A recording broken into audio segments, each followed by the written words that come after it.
for games purposes, declaring an enemy of two or more of your states, I've got a real problem with that. That is one of the most insensitive, just outrageous things that a military commander could do. Chumley urges Americans to always stay vigilant when it comes to the government. What I love most about America is that our rights come from God, not government. And I think we need to hold fast to that principle, because once that's gone, then you just open the doors to more and more government.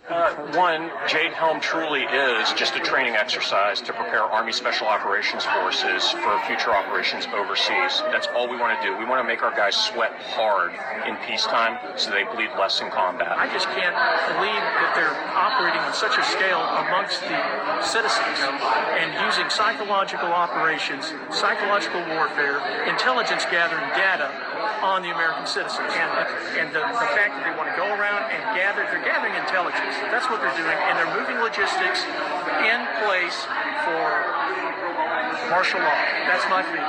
That's my feeling. Now, could be wrong. I hope I am wrong. I hope I'm a conspiracy theorist. But when you ask questions like that, they don't want to hear questions. They're there to tell you one side. It comes down to two things, inaccurate information and misinformation. The inaccurate information is being spread accidentally. The misinformation, there's a personal agenda associated with the misinformation. People want Jade Helm, training exercise Jade Helm, to truly be something that it's not. And they want it desperately, and they believe it desperately.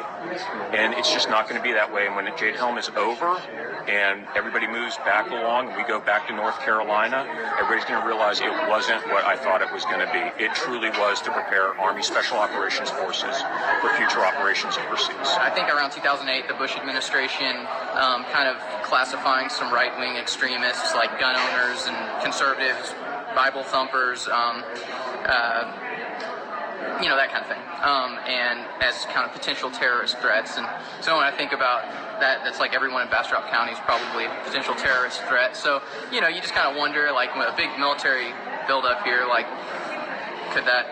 is that training to get people more conditioned to a military presence? A training exercise lasting for 2 months across 7 states called Jade Helm 15 is underway. A large concentration of troops spread out across Texas, including Camp Bullis in San Antonio and in Bastrop.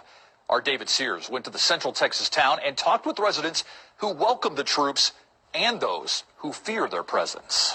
At 5 o'clock this morning, go to full static, and only for a period of time on July 15th, on the day they're rolling in. Okay, they're here. For Bastrop resident Michael Holmes, that radio static and the arrival of the Army can only mean one thing: the beginning of the end, because Special Forces troops have come to town to train on private land till September. Operation Jade Helm 15 is underway. Regardless, everything's going to fall to hell, in a handbasket, and everybody's going to suffer. Holmes believes the government is targeting certain people, and he is one to be, in his words, eliminated. When you say take out, when you say eliminate, do you mean kill? Yeah, eliminate. In military, eliminate means kill. Most residents don't carry that same concern. No, we have not seen any mass panic or protests or anything like that.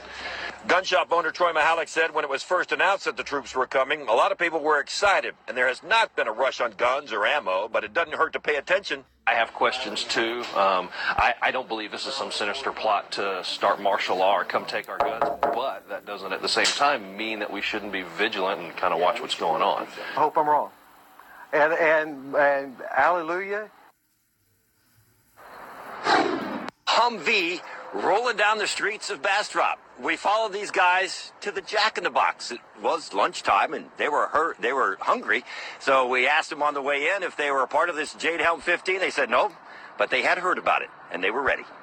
Take that for what it's worth. We are live in